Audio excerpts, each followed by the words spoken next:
You wouldn't have done this 18 months ago, would you? No, and I want more of it. Yeah. I want more of it because I feel like I've got a bigger voice, and I feel like the better I do, and the more progress I make, and the bigger the business goes, the more influence I can have on a wider scale. Yeah, impact's a big word for you, isn't it? Impact, yeah. And I think, I've never been as driven. I've always been driven, but I've never had that like a fire that I have now. And I think people are bewilling it. And it's a real interesting question and a good question that I'll reflect on now moving forward. It's something that the fire. I said this to my cousin the other day. Like the fire. I mean, after losing my dad, like for everything that goes with it, but the fire's burning. And like once I've found, you've helped me to find myself, and I feel like I found myself because I didn't know myself 18 months ago properly. Yeah. You know that, and I know that. Even though I was doing well to the outside world. Yeah. Before we get into the podcast, I'd like to say a big thank you to our Season 3 sponsors, Lightside Financial Planning. They're a Liverpool-based company, fiercely independent and dedicated to making money conversations easy to navigate. If you'd like a conversation with one of their friendly team members, there's a link to their website in the show notes. Today I'm going to be speaking to someone who debunks the myth that high performance and high level leadership must come at the expense of intimate relationships, family, presence, and emotional connection. I'm joined by Dave Radley. Dave, great to see you, mate. You too, Craig. Morning. Dave is a successful business owner. He's a son, he's a brother, he's a friend to many, he's a devoted husband, and he's a father to 5 children under the age of 12. Dave also happens to be one of my clients. We've been working together for about 12 months now, and I'm going to be speaking to Dave about how he balances it all together and how he combines the excellence of the business world with the love and the gentleness and the intimacy and the compassion of holding it all together at home with his family. In my opinion, he does an excellent job. I've witnessed him. He never, ever misses an appointment with his kids, a sporting event, school visits. He's there on time, and he manages to run a multi-million-pound business as well. Dave, there's a lot of people thinking, how does he juggle all that? And I know you're not perfect, but... I'm also thinking that. Yeah. So, Dave, before we dig into some of the how, because I know you've got various strategies that you apply and core values that you stick to and non-negotiables, and I want to talk about that. Just tell us a little bit about the journey of what brought you to become a high-level business owner and a dad of 5. Where'd you start, really? I mean, we've spoken about it before, but from being young, I think I've had something inside me that I wanted to be more and achieve more. That started off in a rugby journey that ended up with me going into the game at a professional level. That then didn't really work out. But the fire was always burning that I wanted to achieve something, and I think don't you, inside when you want more. And you follow that, or I think you should follow that, and that's what I did. As I say, after the rugby, I set up a business. Well, I started retraining really and studying again, and went into a different industry. Coming from construction, I always had my construction alongside the rugby, but then I went into teaching, assessing, and that side of construction, and then I travelled quite a lot. As I'm into, learning, exploring, travelled around with my job at the time, and then I decided to set up myself after a couple of setbacks and a couple of tough decisions I had to make with the family where I was at the time. I was married and wanted to start a family, and we'd been unfortunate and had a miscarriage, and I was at the other end of the country and such. And so I thought, if you're going to do something, now's the time to do it. My wife backed me with that and said the same. So, 13 years ago in January coming, I've had DMR training consultancy, and we're now up to 5 children. Yeah. That's a whistle-stop tour, but yeah, that's generally the gist of how I got to where I am now. You always smile when you talk about your kids, and every time you talk about them, it's never a problem. I've never heard you complain about your kids once. Let's just get straight into some kind of practicalities, which will potentially benefit some of our viewers, especially men that are trying to juggle what you juggle. What are some of your non-negotiables that help you to hold it all together? I think it was interesting when you said that. I smiled. I'm doing it now, I guess, when I mentioned the kids. We chose to have children, and I believe they're a gift.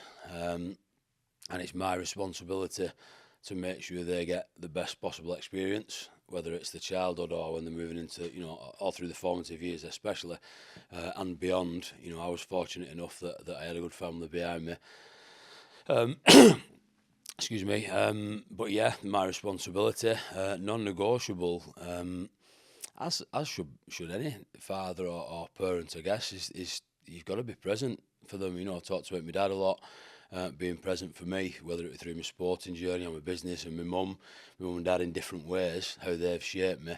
And you tend to go to your mothers and your fathers in different ways, don't you? But yeah, they come first. If I'm making any business decisions or decisions about what I'm going to do, they're very central to that. We tend to make decisions as a family.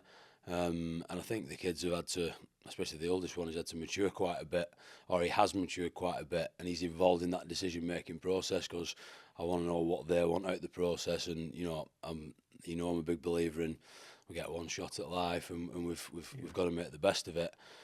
So the decisions I make are with the best interests of all the family unit at heart, and as I say, as the two of them are getting a bit older now, so they're involved in those conversations, which I guess to some people sounds a bit anal and a bit over the top.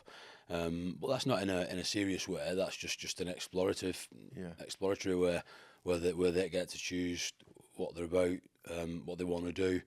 And I think if I'm doing anything with the business, that's all discussed. So I guess non-negotiable wise is I've got to consider them first. As any parent will tell you, you become a parent, it becomes about them. You've got to make sure you're fit enough. I mean, I'm sure we'll get onto it, but you've got to make sure you're in a good enough position to do that. You can't, pour from an empty cup, can you? Yeah. So you mentioned 2 non-negotiables there: presence and I guess kind of including your kids in the decision-making process. If you had 3 more non-negotiables in terms of things that you need to do for yourself in order to be able to hold it all together, what might they be? For myself, I think stop people pleasing, which I know we've talked about quite extensively, because I still tend to do that and be kind of bothered about what people think, which I'm better at, and make sure that I'm focusing on the right things or the right people, which I think sometimes people pleasing you can actually let people down by doing that. I think consistency, as in showing up. I think you've got to show up. If you say you're going to do something, you've got to do it. Yeah. Because I think that gives people confidence in you and credibility. Whatever that might be. It might be the smallest thing in the world or the biggest thing to them. And the third one, I think making sure you know other people's feelings, and you've made that clear, that you've set that out at the start, whatever conversation that might be. I think it's good to know other people's expectations, but equally I think you've got to set out your expectations and not be kind of hidden with it. And I think, through my childhood, I had a really good childhood, but then there's things you realise later, which I wish I'd have realised earlier, and maybe like some messages I didn't pick up at the time or whatever. I think being clear. I think the third one's definitely been setting out expectations in a clear way of what you expect from this and what they expect from this, and then you can move forward together in whatever that might be, and there's no kind of hiccups down the line or Yeah. It's interesting earlier talking about rugby, because I know that you've played a lot of rugby, and like me, we kind of both wanted to be professionals and kind of pushed in that direction. But I remember when I first met you, you were talking about your dad and how even when you got offered professional contracts, he was hard on you to not give up a trade. Yeah. Which I think is absolutely been important for you, because I see a lot of fathers pushing them exclusively to be a professional player, and then it doesn't happen, and it takes quite a long time to get your shit together. So I think that's a quite important a further tool, actually, and I'm guessing that's the kind of thing that you'll do with your kids. Yeah, and it's the most important thing, and I think, people might not get this, and I used to kind of be bothered about what people think and peer pressure and such of why I do what I do. When my kids play rugby or football or whatever, there's certain non-negotiables in that. You commit to a coach, you follow through, you turn up, you get your kit ready the night before and stuff like that. And naturally from that, doing the small things right, you're going to be an half-decent player. I mean, I think it goes with the territory. And they are, not because they're mine, but they know that why they're in it. They're in it to enjoy it, to make new friends, to learn about discipline and motivation and setbacks, winning, losing, all the rest of it that comes with it. Because it's a transferable skill into life, and I know that's why they're in it, and I'd always encourage them to be in it. And I know, my parents did the same with me. So I think, sometimes people may think I'm harsh with the kids, and I think harsh being, if they ask me how do I think they played today or whatever, I'll give an honest account. I don't tend to start shouting at them or anything like that. That's not in the agenda. But I think it's important for them to know, it's right, wrong, or whatever. There's a way of doing it. I get that.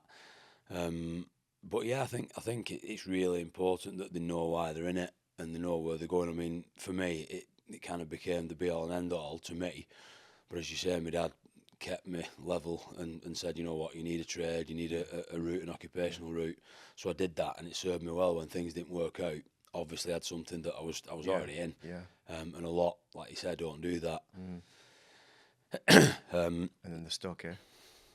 Yeah, I think so. I think, like I said, that my eldest lads play football, rugby at a decent level. They've both been playing football the last few years at a good level. And my son, transferred school at the end of last year because he had ambitions that was outside of rugby as well, rugby and football as well. So he had to leave the club he was at, which was a really good level. And I think that would probably shock some people that kind of think they know me and think that he's just pushing his kid into a sport. He's all sport, because I talk about sport, I've been involved in sport. It was a really easy decision to make because, nothing's guaranteed, and I've always said the school you study is as important as sport. So he made that decision, and he's already learning that you've got to make these decisions. Like I said, there's a lot of parents who just throw everything into that sport, nothing else matters, and then it's a huge cliff to fall off when it goes wrong, isn't it? What does leading self mean to you?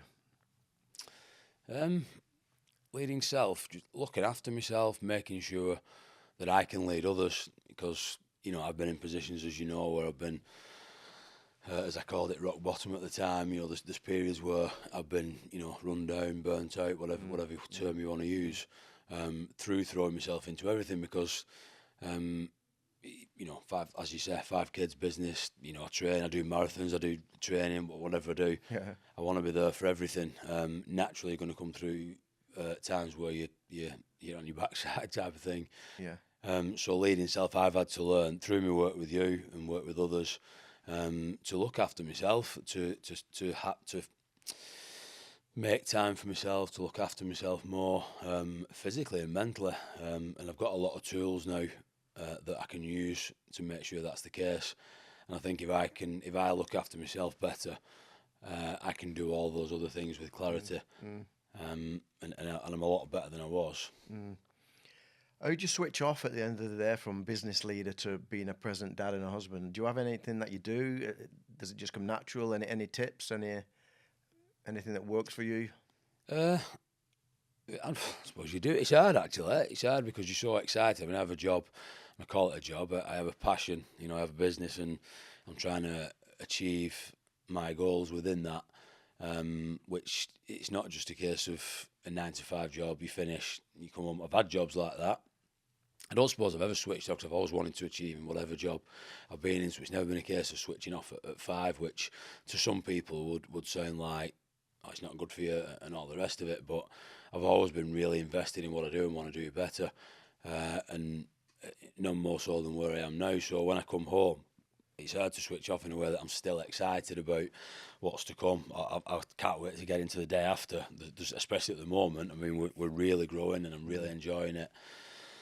But yeah, I mean, an easy answer would be I've had to do things like the meditation, like you get the coming home and you know, certain meditations where I get home, I park the car and I'll do things like that and kind of ground myself before I go back into the house, and it works. It does work. I go training. I find that if I finish work, then I go training. No matter what's happened in the day, I'm a lot more level and grounded when I get back. I'd like to think 99% of the time I'm present with the kids when I get home. I tend to, you know, I mean, last few days I've been in the kitchen. My daughter's only 2, my youngest, and she's just rolling a ball across the kitchen and stuff. And I've actually found that this week, you know, I was going to come home last night and I text Esme and said, like, tell Mary I'm on my way home, we'll play in the kitchen with the ball. And that's actually relaxed me, just sitting on the floor, rolling a ball back and forth. And you find little ways which come as a surprise sometimes. But yeah, sometimes I can be in there and see the kids, and I am still thinking about work and stuff. And I mean, my wife works within the company, so sometimes we'll call it a debrief, and it might not be a case of nothing's a perfect scenario. I don't just get back every day, do the meditation, come in, and it's all fine. Of course. Sometimes just I should have a quick debrief, and the kids are going playing, doing what they're doing. We'll have a debrief and talk about it, and then move on. But generally speaking, I can get myself into a position where I'm there for the kids. But as I say, they're involved in everything, and I think that's been key, especially like Jack, who's the eldest at 12. He's directly involved, and he's, you know, I've talked about him a lot too. He'll say, how's it gone? And he can raffle off things, what's going on in the business, because he listens, he learns, and he links it to his own studies, which is lovely. I mean, I'm conscious that I don't want to overpower him with it, but then Joseph, who's 10, he's just getting into that. So they're getting involved in the conversation. And it makes us laugh sometimes, because they'll come out with little things, like Alice is only 8, and she'll say like something like, we have a contract with Desnes, and she'll say like, what's happened with Desnes today or something, and you think like, it's lovely that they're buying into it and stuff. Wow.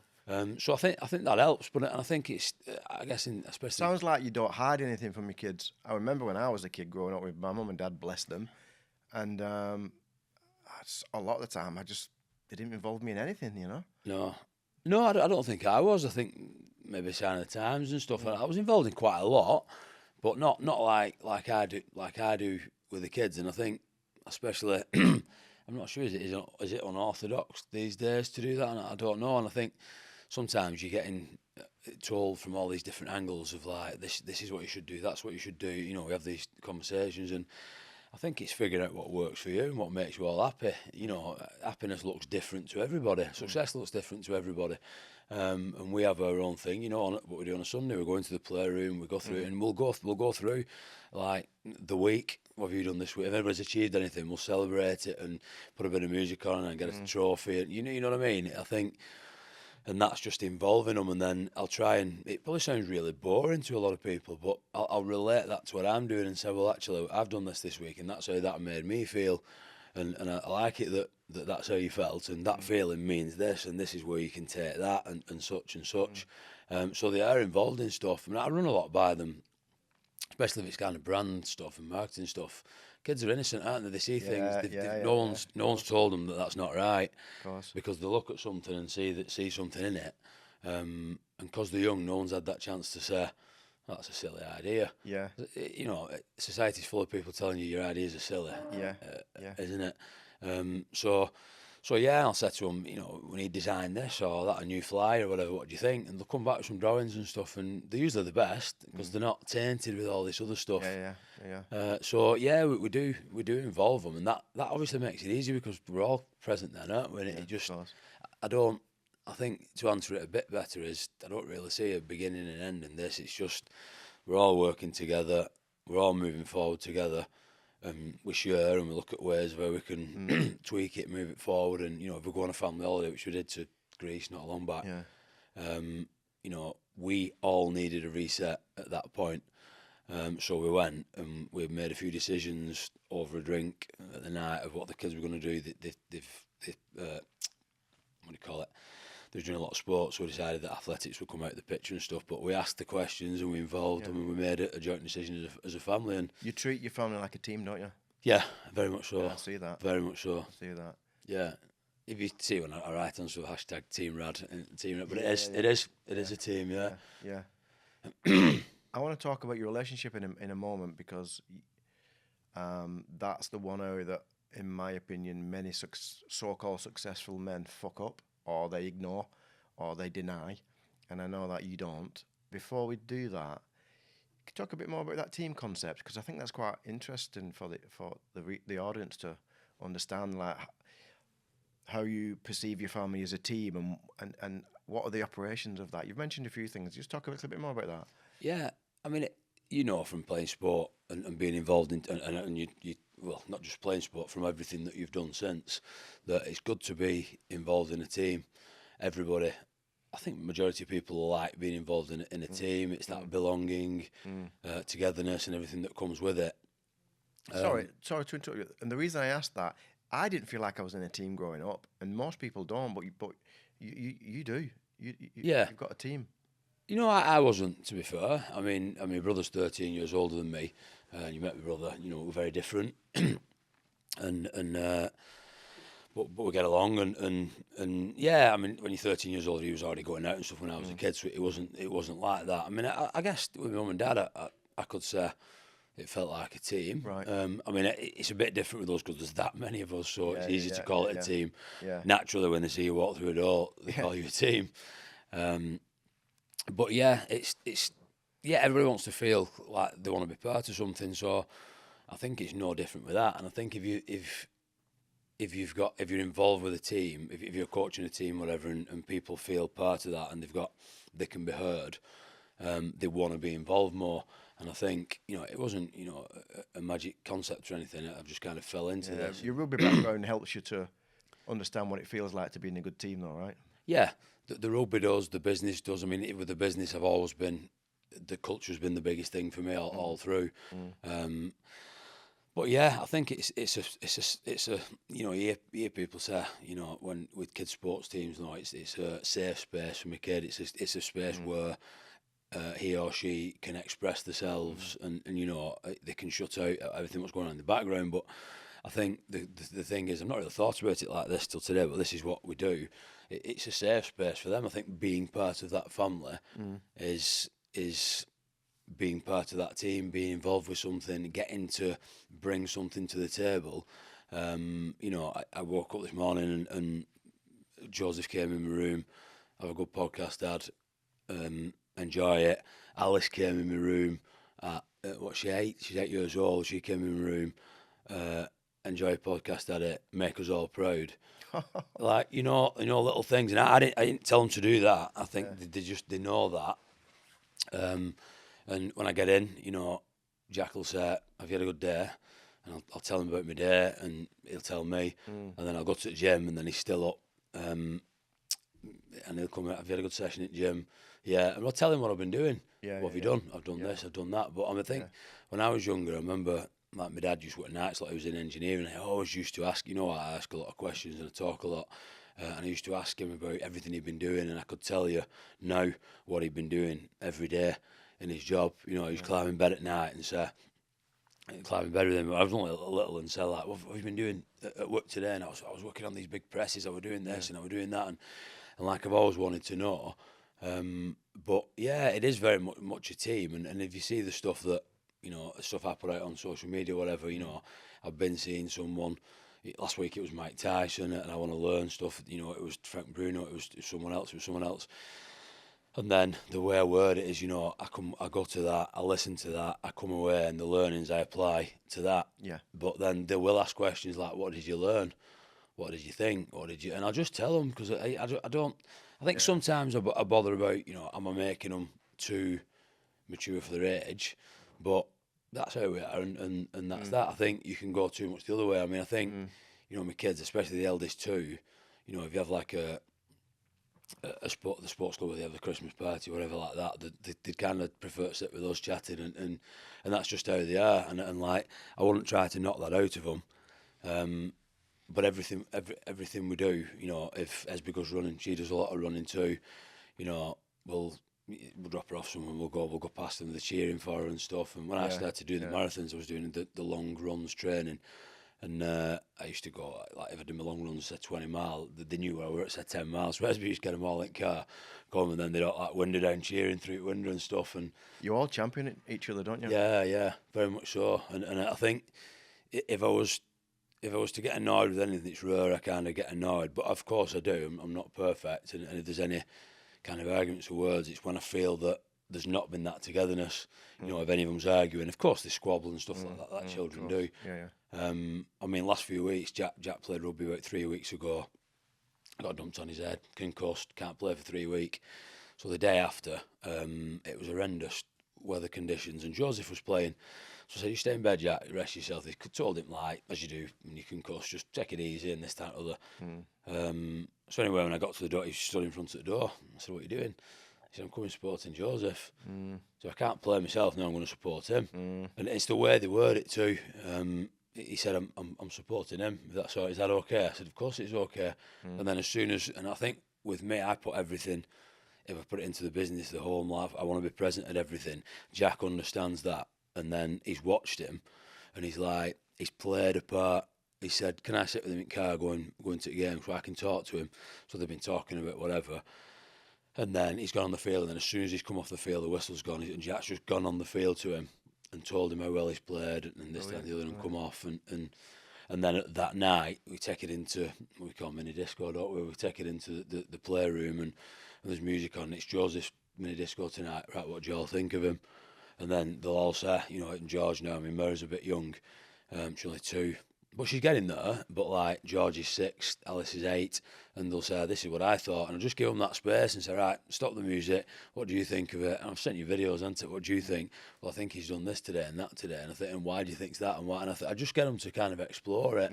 But it's a fun way, isn't it? You know, when you're in an environment where you've got a bit of music playing and they're playing and stuff, it's not me saying, right, sit down after every day and I'm going to grill you. It's fun, it's enjoyable. Yeah. So fun's really important because you have. Can you talk about your school discos? Mini disco. Mini discos. You know, because it's a culture building exercise, really. It is, and you know, it come from, you know, when you go on these holiday resorts and they have an animation team, and before the main show, and they have a mini disco, don't they? So they play Agadoo and Birdie song. Well, we've moved on, Craig, since nowadays. They've got other songs now, but so we just decided to do it one night years ago. We have a playroom. We've got like a little bar in the corner, but it's all stuff set out for the kids.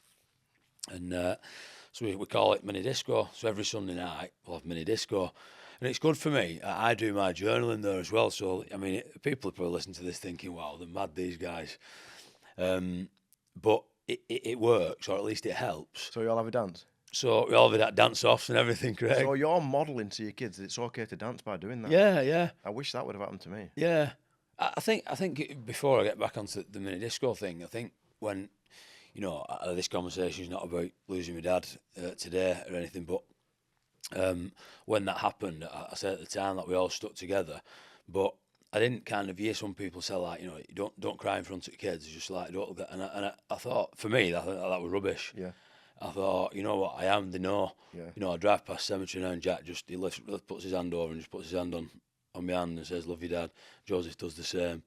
And they just stick by you. And if I was at the time, and as years go by, you don't cry as much and stuff, but, you know, we'd go into mini disco and there's a song comes on that reminds me of Dad or whatever, and I can just be absolutely in floods of tears, and they'll just come over and give you a hug or whatever. It's just part of who you are, and it's just, it's fine. I don't think, I'm sure they don't see me as any weak or anything like that, and so it's fine. But yeah, so that room and that mini disco's seen so many emotions, and every Sunday, like I say, we go in there,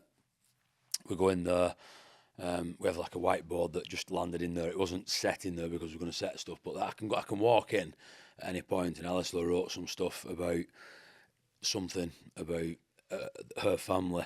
Or the other week when Jack went to watch Joseph play rugby, I came back and he wrote a lovely statement about him. Oh, wow. And so they'll write stuff like, right, and when we stop the music, they'll say, we're going to talk about Joseph today. And Jack wrote some questions, right, Alice, what do you think of him? George, what do you think of it? So it's like an honouring board, isn't it? Yeah, and then we'll have like a little basketball net on back at door, so we'll have a tournament and stuff, and then celebrate that. And but then we'll stop. And I do a lot of journaling, as you know, and I'll do that on a Sunday night. It gives me clarity for the week ahead. I think it's like we've done what we've done this week. We've gone at it. We've achieved certain things, whatever they might be, and then we're going to celebrate it. So even through the week, it's what is it? It's Friday today. Something might happen at school. They might get a good report, or they've done something, an achievement, and then Alice will say it's Alice, and so it's my mini disco then Sunday, and so we'll honour her with that. But then you will just go around and talk about it and celebrate it, and it's just easy to do that in that environment. Put a bit of music on the favourite song or whatever, and like stuff like the walk out. I don't know, they'll go in the kitchen, shut the door, and then Jack will send like, ladies and gentlemen, welcome to the best little brother, and he's this, he's that, and he's the other, and he'll walk in. I mean, how nice is that, like, for kids? We do all kinds of stuff like that. Great. Wonderful. I love that. I need to come to one of those mini discos. You do, yeah. I need to experience that. Okay, so I want to talk about your relationship. The reason I want to talk about your relationship is because you and I know a lot of so-called successful men who've made a shit ton of money, who are so-called successful on the outside. They got a house, they got the cars, but they've got crap relationships. Whether they're divorced or they never see each other, they sweep things under the carpet. There's elephants in the room, zero intimacy, zero touch. And for me, that's not a successful man. For me, I would view you as a successful man because you've got a business that keeps expanding and growing. You've generated a level of financial stability, and you've got loving relationships in your life. There's a lot of men that don't have loving relationships in their life, zero, but they've got a shit ton of money. And I've seen you and your missus together. You've been together for quite a while, but you're like kids. You know, there's a life in you. There's a vibrancy there, and I'm sure she can tell you off when she needs to. But I don't know. There's an innocence there, and there's light. There's an intimacy between you. How do you manage that? I don't think it's easy. I don't think, I guess it might look like that, but I think it just comes down to being happy in what you're doing, I think, and sharing goals, I think, as well. I don't think it's any different to the situation with the kids, really. I think just being open in what you both want to achieve. And that's not just over the last, what's that, 12 years. I mean, we've been together, 21 years now, and it's always been fun. There's always been a lot of these things have been, I like my routine, so like I said, mini disc was on a Sunday, that's when it is, and such. But in the early days, we used to go on holiday together and such, and I think we've just made our own decisions and not. I think the biggest thing is not kind of followed the crowd, really. Like when we got together, there was a lot of people, like friends of mine, friends of ours, getting together and getting married, having kids, and it was always this like thing of, you must do this at this point, you must do that, why have you not got a kid, why have you not moved out? And I was like, well, I'm running my own race, and that's no different today. And we was going on holidays and stuff, and I remember people saying, to me over the years, all your friends, we've all got houses now and you've not. And I said, so what? Making a difference to you? Well, you're at this age and that age, and you wouldn't think so now because, I'm 44 and I've got 5 kids and the business is where it is and everything that goes with it. Yeah, I've got a nice home and such, and we have nice things to a point, but it's not because of what someone's told me. So I think if I was always on what I'd say the back foot where people are leading you and telling you stuff, you're chasing someone else's dream first of all, But we've always just run our own race. So, you know, for the first, 10 years, I mean, we got engaged after about a year, and then didn't get married for another, 8 years or whatever. Because we did it when we wanted to do it. You know, went on a lot of holidays together, we went out separately. You know, the trust has always been there. We've been away together quite a lot. And on holidays where we've gone out and you know, danced and done whatever. We've gone on holidays that's been sightseeing, and then we got married. And we was, you know, she was studying when we got together. She was at university. She was studying. She went and got a degree. She went into teaching.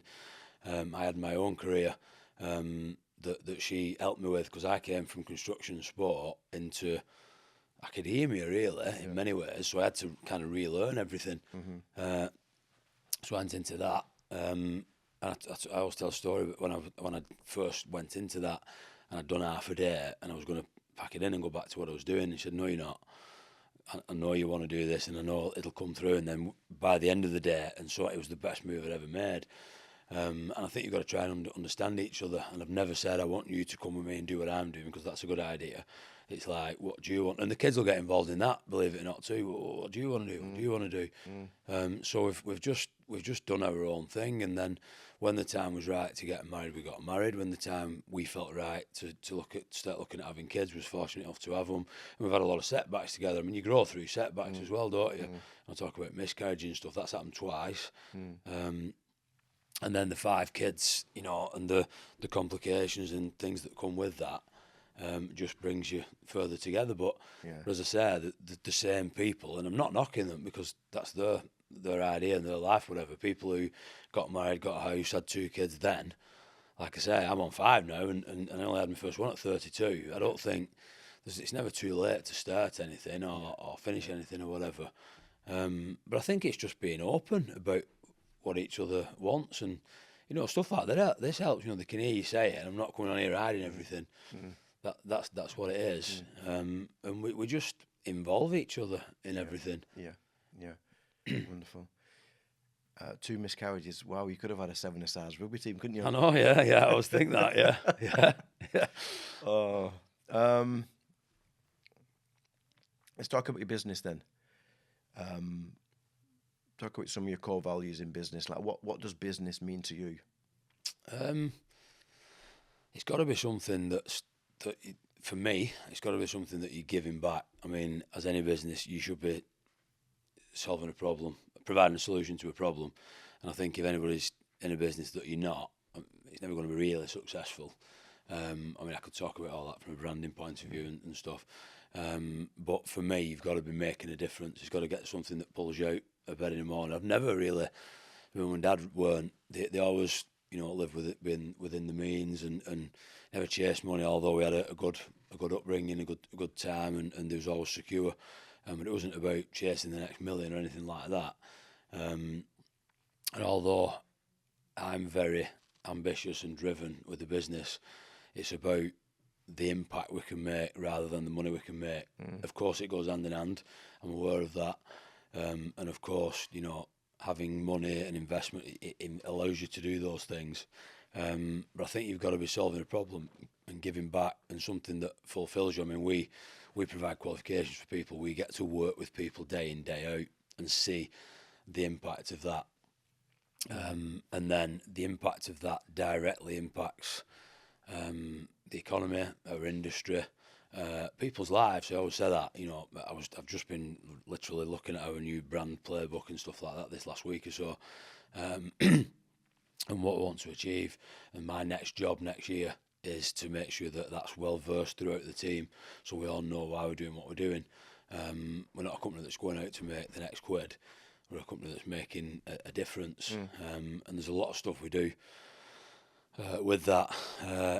And I've always said to the team, you know, it's why we provide what we provide and what the end goal is. So we provide qualifications and training, but it's someone's got a qualification, they progress in their career, they've got a better family life. Because I mean, I think it goes back to what I'm like as a family man and what I want it to look like. I want everyone to have that, and I'll do all I can to do that. And I think with what we do as a business, one, we do it as a core business when we're giving people the opportunity to progress with their careers. But then secondary to that, we do give a lot back. I mean, as I sit here now, Esby's going with some of our staff wrapping Christmas presents in conjunction with Sadulo, who's done thousands and tens of thousands for kids who's not going to get presents this year. And I'm not saying that to plug that, but what we do is we have enough money that we can do things like that.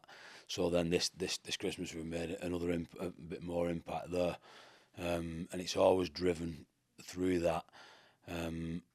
And I think that links up with everything I say with the family, with my relationship with Esby.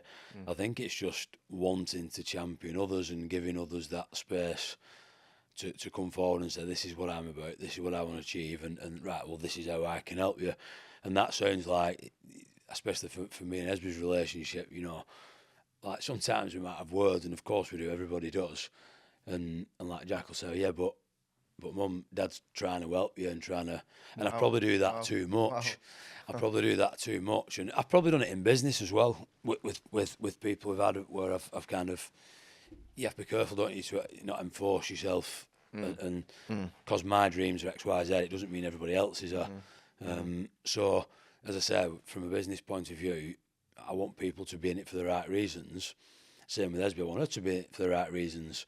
I mean, and to add to that, you know, I've been brought up in a way, you know, you've got your family, you stick to it, and you work hard at that relationship, and you know, like anything, whether it be business, kids, or whatever, if you have a setback or two, you don't just chuck the towel in. You've got to work at it. It's not, you know, life's not easy every day.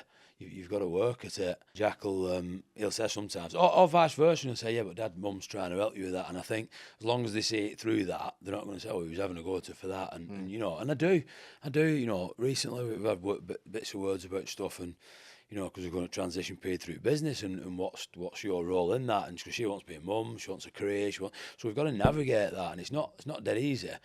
And then you find yourself going into it where you kind of, yeah, but I thought you wanted, well, no, you just thought I wanted it. But again, I think if you're just open with it and say, right, okay, you've got a voice, you're around the table, I've got a voice, you have, everybody has, you're not bottling anything up, are you? Worst thing you can do is bottle things up in it and not get it on the table. Which is obviously that. I mean, I've got yourself as well to work with now. Yeah, so truthful conversations are really important for your dynamics, right? Yeah.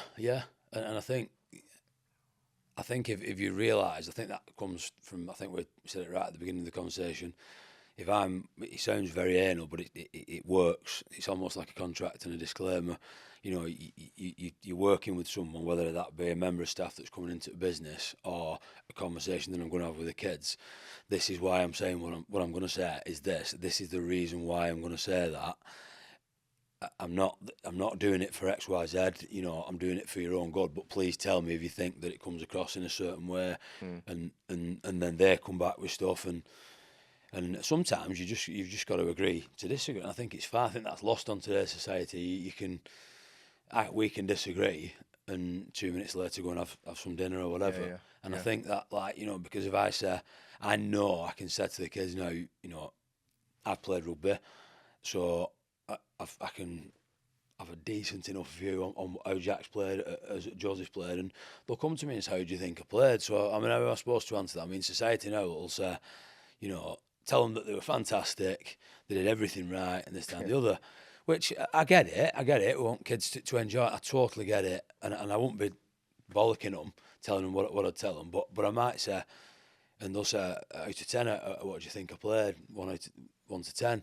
And I might say something, I'll say, well, you know, I thought you did this well, that well, I thought you had a great game, but if I thought something else, I'll say, listen, but I'll start it with, listen, this is only my feeling, and it's my feeling because of my background and what I believe.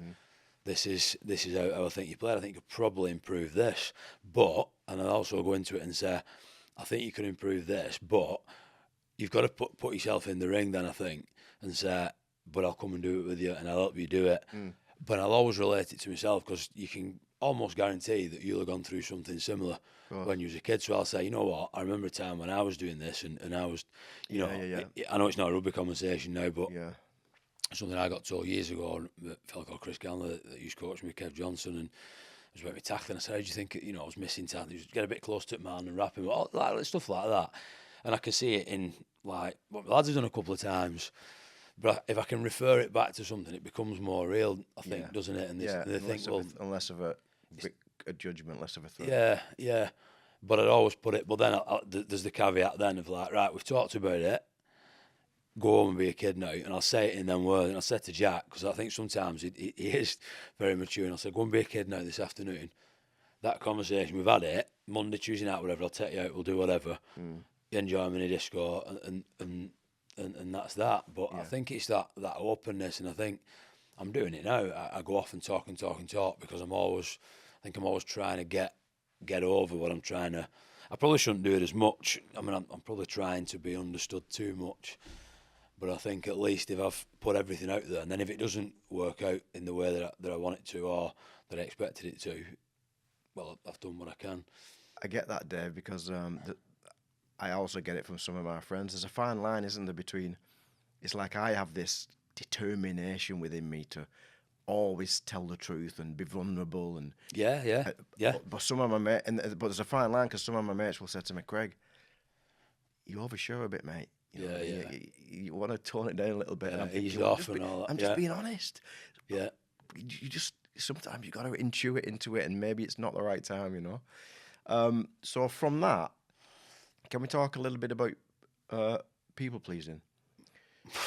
Because most people I've worked with, there's a part of them, and let's just make that clear, there's a part of them, and me, there's a part of them that in some context is an overgiver. Yeah. People pleases too much, wanting to do things for people, never say no, always say yes and then regret it. And when you're trying to be kind in the world, obviously you want to do things for people. We hear it all the time, don't we? Put other people first, give, and you will receive, and all that kind of stuff. But there is a time when it can sabotage you, isn't there? How is that played out for you? First question: how can that pattern bite you in the arse? Like how can it be a negative? Yeah. It's a big one, this, for me, as you know, from our work together. I think the easiest way I would explain it now, how I feel, is, you can be busy pleasing someone and miss the bigger picture, or miss what you should be pleasing. Ultimately, you can't please everyone all the time. So, I've spent a lot of time, I think, I talked about being burnt out and all the rest of it, we split. I think that's the reason I came to you originally, isn't it? Because I was kind of really struggling with it. And your dad, losing my dad, and you're trying to be there for everyone and please everyone. I'm trying to please everyone with the business, please everyone at home, and do all this and show me emotion and do this and do that. And I think all that kind of energy was just, it just took everything out of me, to the point where you just can't focus and you can't please anybody. At least of all yourself. So I think I've expected too much in people as well, because I want to win and succeed, and just because I said before, I'm not chasing the next quid or whatever. I'm extremely driven and want to succeed. I want the business to grow. It's not a business talk, but I want the business to grow to a lot higher level than what it is now. And obviously there's figures that go with that, but then I've wanted to bring people along for the ride and lift people up who perhaps don't want lifting up. They might not have the same dreams and passion, which is why I try to explore more what people want now at the outset, and set kind of boundaries. But I've spent time trying to please everybody and just saying yes to everything, and then you've a calendar full, and then you're letting people down, and people just think you're disorganised, and then you're going nowhere. And I think I probably did a good job of pleasing everybody. From the outside looking from an outsider looking in, because I'd done all these things, and I was still doing all the things with the kids and the kids' sport and my business and family and my mum and wider family and such, but absolutely not looking after myself. It's an interesting topic, this, because now I'm making the link, and I've not actually made the link before between people pleasing and burnout. Yeah, yeah. There's a connection there, isn't there? Yeah. I mean, yeah, I guess I'm proof for that. And that's all I was doing, just pleasing everybody, and not wanting to say, well, no, you know, some things, you know, it might be business, it might be home, but yeah, you can just end up. I ended up with a calendar that was flooded, a lot of emotions that I hadn't kind of dealt with, but I was pleasing everybody else. But because I'm keen on giving and I want to give back, and it's me and you know, my purpose, what I've thought's been my purpose for a long time, is helping others. And after losing my dad and seeing what happened from the funeral to the outpouring, and I've told you about all that, and the feedback that my dad spent a life helping others, I've gone ahead doing that. And it's this legacy piece, and I'm making him proud, and I still am. I hope I'm still doing that. But I was just going out pleasing everybody. So when I was there for my mum, I was there for my brother, I was there for my niece, I was there for my kids, I was there for everybody in the business. And I was like, as a man does, I'm dealing with it well. I'm still running marathons. I'm running, you know, around the streets training, and I'm in tears. And it's coming out in that way. And then it was all right for it, because, you know, it's fine, and I'm doing other things, preparing myself, and I still do that. I think, you know, it's important to kind of put yourself through some stuff, because what's the word, the no pain, no gain, all that, and that type of stuff. But yeah, I just threw myself at pleasing everybody, and never, you know, I dropped all the things ranging from, you know, time outside of work to reading an evening to Breath work, meditation, listening to podcasts, running. I dropped all that and didn't even see it coming. And all of those are the tools that keep me where I am. Those are your non-negotiables, aren't they? Those are my non-negotiables, and they all dropped. And I didn't even see it dropping. And then you start, you know, going out with mates. You know, and I'm not saying anybody means any harm, but, you know, come out for a pint. And then obviously you're getting that escapism, that kind of relief for a few hours, and then you're worse the day after, so you're out again. You know what I mean? It's an addiction, you know. So you're a bit all over. It's like an addiction to people liking you, isn't it? Yeah. People wanting you, people saying nice things. Yeah, I'm still like that to a lot of people. We're doing a lot of work on it. I can be in the business now, and there's probably some merit in this. You know, we have an happiness score every week, and it gives an average, like, from scale of 1 to 10, and we're always 8 above, which is really good. But all that's on my mind is them two that's a bit low, and like, which is probably a good thing, that I can try and solve it. But at the same time, I can't solve everybody's problems, and it might be something trivial, you know. And I'll always focus on, you know, I can put something out, you know, I can tell my story, and if there's 99 people that love it, and I'm getting, you know, I'm not sure how this is going to go, and people, how they respond to it. The last one I did, it was good, it inspired me, it did this. Yeah. But then if somebody's not, or if somebody's a little bit negative, it's like, oh, you tend to, maybe that's human nature, you focus on that negative, don't you? But you've improved though, haven't you? Yeah, very much so. Yeah. I remember going for a walk with you, and you had a big realisation. It's like, wow. I remember there was stuff, if you remember, we went for a walk in Lee, there was stuff going on at the time, and I remember thinking, wow, I need to own it myself, don't I? Yeah. Rewind. You stopped. Pleasing. Oh, shit. And then we did something about it, didn't we? Yeah. I remember where it was. I remember you stopped, turned to me, and it was like an epiphany, like, moment. It was like, I was saying people let me down, weren't I? Yeah. And you said, have they? I remember you stopping saying, but have they let you down? Yeah. And then I suppose at that moment, and you know, when I was talking to Esme about it last week, and we had words about it. Again, I'm going to sit on here saying, you know, we never have words and stuff, and it was similar. And I said, you know, have the, and it was like, and I said, listen, when Craig stopped me, and I referred to that instance, and I think she thought, oh yeah, but I own it a lot more now, and think actually, which is why I've probably said in this conversation today, it's, I mean, we're bringing a lot of new staff in at the moment. And I'm very keen to set out expectations and go with it and monitor that, rather than people please. And what I've done is, but yeah, do what you want. And in my head, I'm thinking, no, I'll just sort that further down the line, because I just want to see a smile on the face today. But then it gets really uncomfortable further down the line because you've probably not set them expectations out. But they've got to set theirs, and that goes back to what I say with my missus and my kids. It's their expectations. Going back to say Jack or Joseph, because they're older. You said at the beginning of the season you want to do this, but now you're saying, and it's like, yeah, fair enough, we did. So if you're open like that, I say you don't get it right all the time. But. Yeah. So compared to a couple of years ago, would you say that you're able to say no more of the time now, and you're able to put yourself first? And would you say that you're able to worry a little bit less what people think? Are you moving in the right direction? Absolutely, yeah. Yeah. I won't sound there fully because there's a fine line in what I do and how I'm trying to move things forward from a personal and a family point of view and a business point of view. There's a fine line in kind of team and leadership traits and qualities and such, and what makes a good team move forward.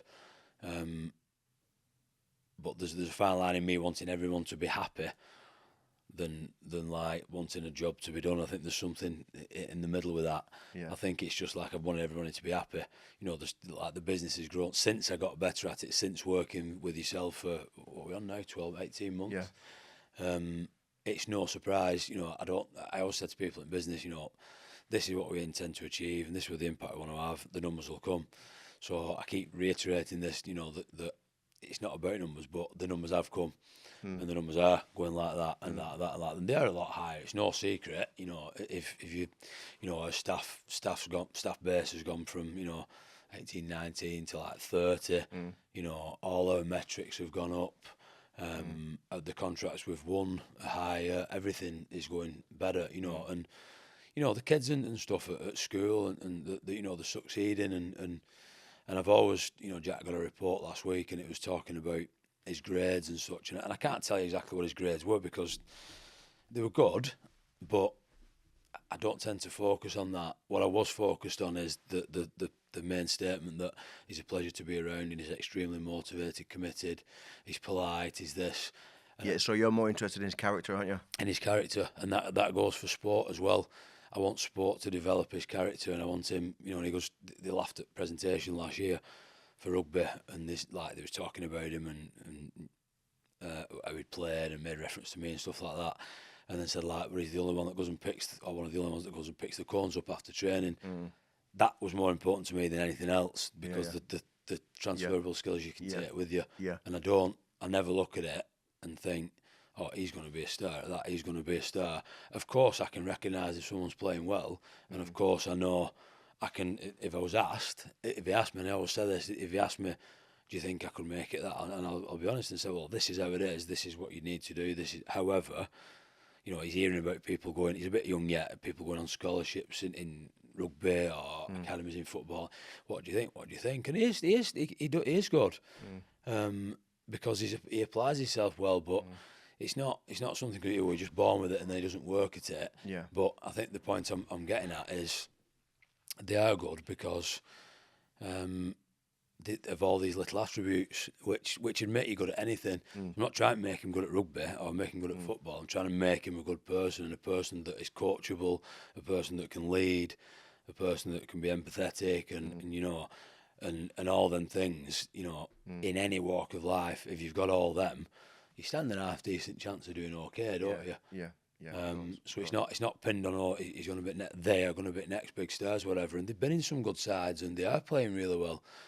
But I'm not going to sit here and talk about the sport all the time. I'd sooner know that, he's backed his brother straight after that game. I'd sooner know, like Joseph is developing his awareness of the game and like he's leading people. And when his mate he did something to his arm last week and he come off injured, and Jack went to him on the field. I feel like I'm bragging about the kids, but there's reasons to it.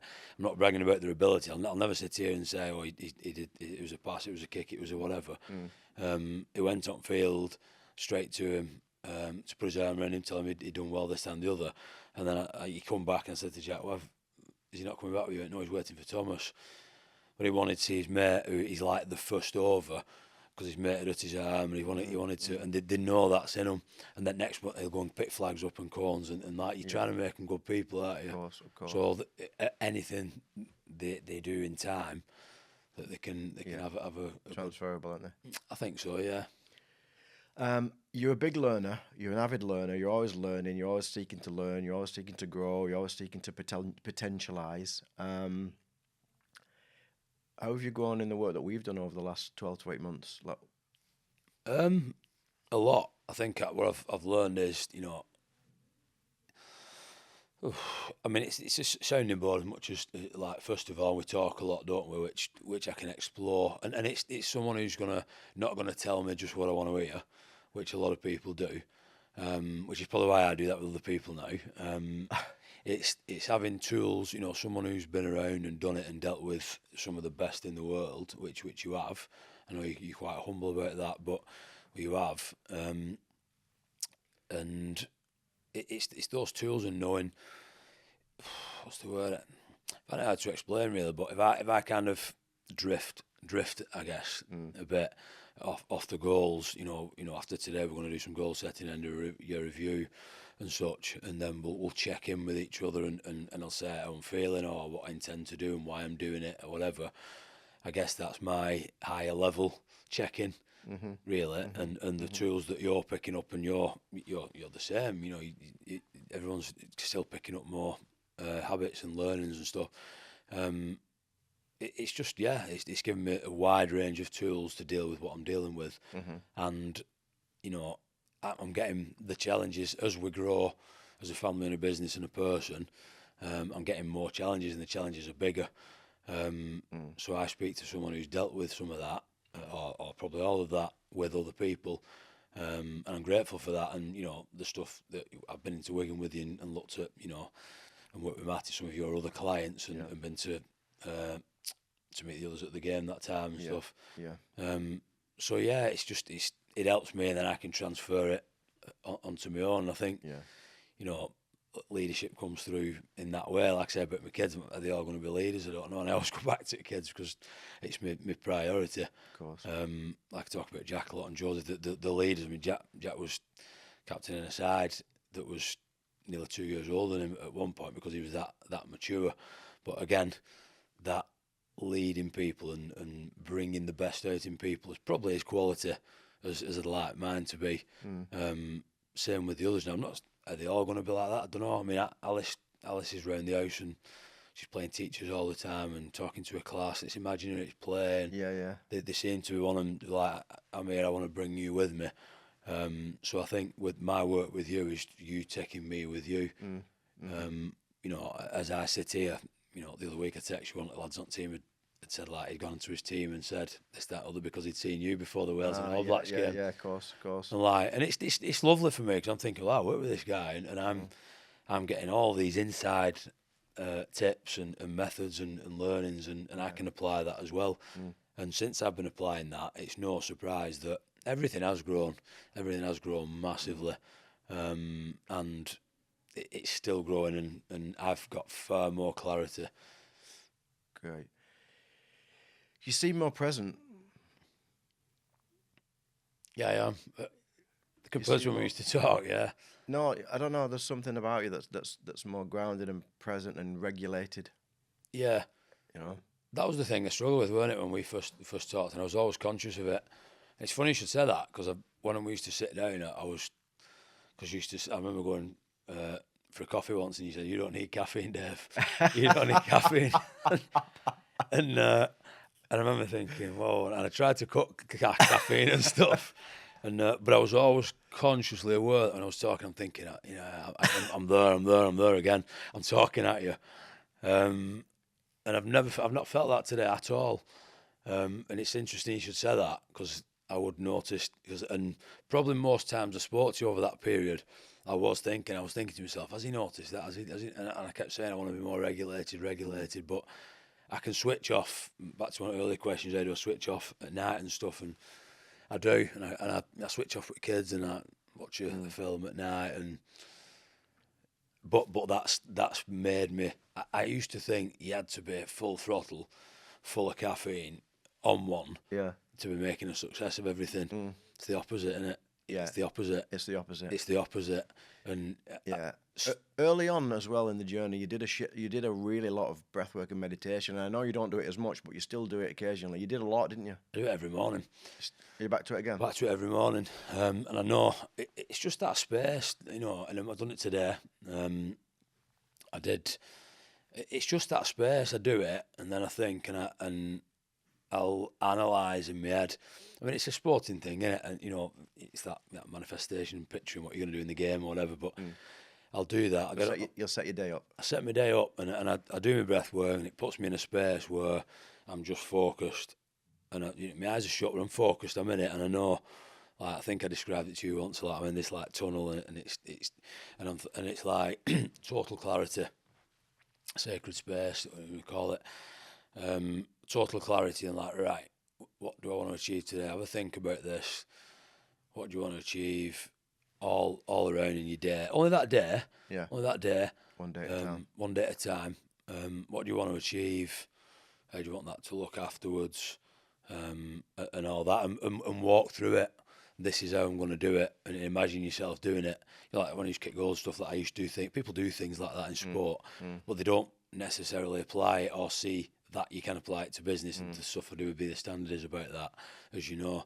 But yeah, I do that every morning. I mean, some mornings I don't. If it's last minute, I've with kids to a game or whatever. But majority of mornings I do, and then at the end of the day, when I write it down in a journal, have I achieved it? Have I not? It does piss me off when I've not. And I was going to say then, you know, I need to get out of that, but I don't think I do. I think it's important that I think it keeps you on. Yeah. I've not really got that today, and but I feel better if I've done that. I've analysed that. I've set out what I'm going to do. I then go and walk it through. Then I do it, and I reflect on it, and I shut it, and I can close it.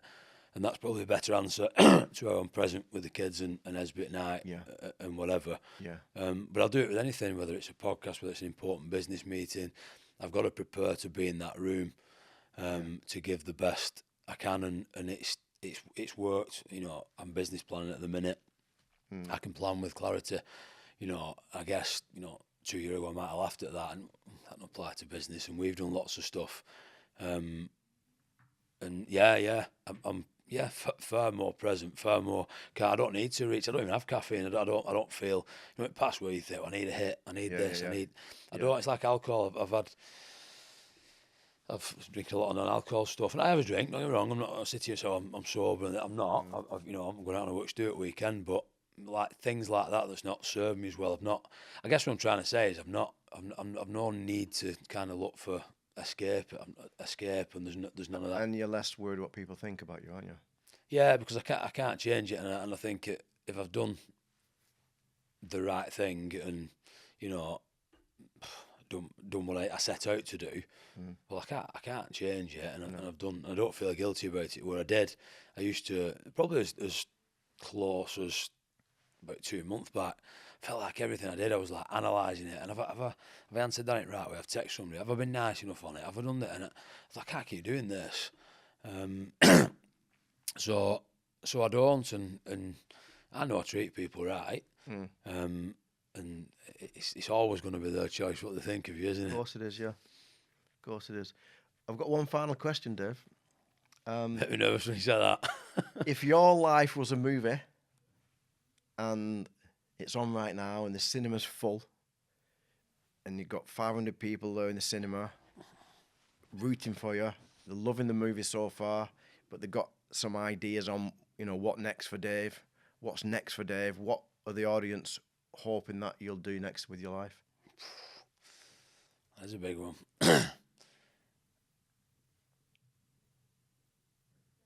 What's the next chapter? Yeah, I think take the business to where it deserves to be and should be, and I don't say that. I'm here explaining myself again. I don't say that as a neglect to the kids and my family life, because that's first. But we're all invested in it, and it's more than it's not work. It's not a business. It's a purpose, and it's a legacy, and it involves us all.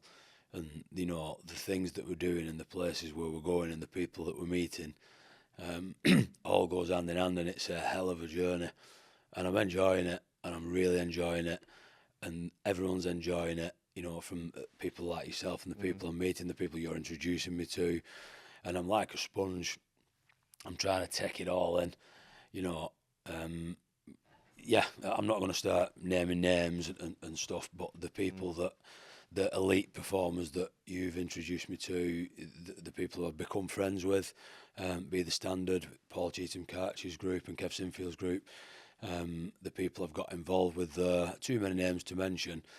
I'm surrounded by high performers, and it's beautiful, and you feel like I did that talk last week in front of 800 people, and I can honestly say I've probably never felt as comfortable, and like what should have been like, oh, it's a big thing, and there was people who I used to work for in that room, and people that come up to me afterwards, and I'm absolutely loving the ride. And I think with that, you know, when you go home and you speak to the kids, and it's like they're in awe of it, and like I don't see myself as any kind of celebrity or anything.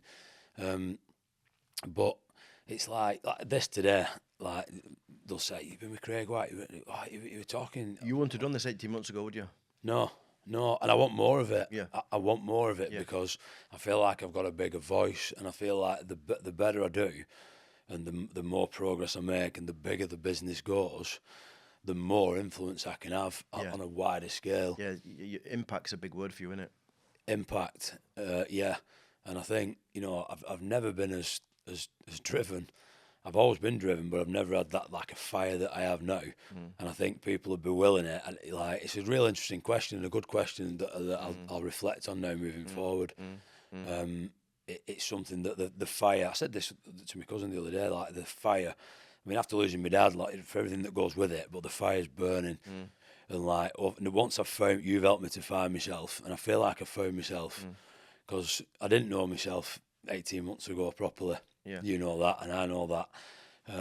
Even though I was doing well to the outside world. Yeah. But I mean, it's a beautiful thing to be in these environments, but I'm not just going, oh, wow.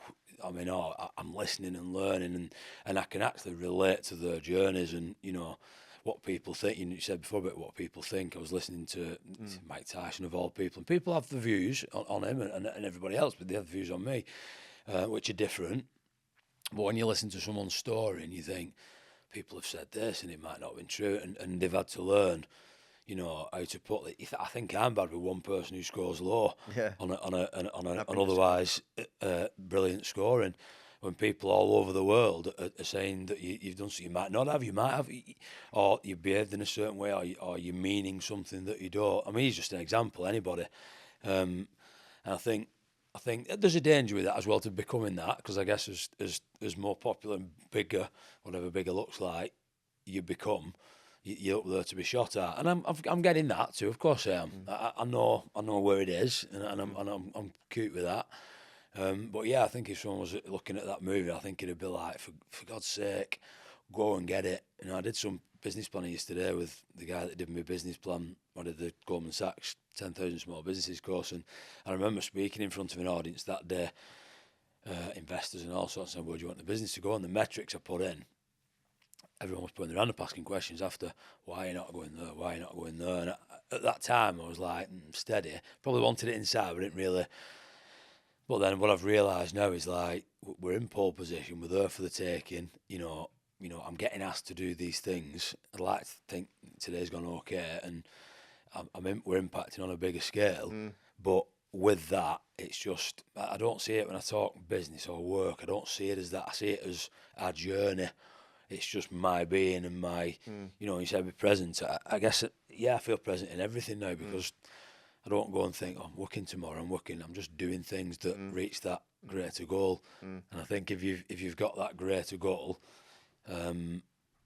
you can relate back to that when you're making your decisions. I don't really react to kids, and I've not done for a long time. And there was a period, 2 years-ish back, where I was reacting to everything.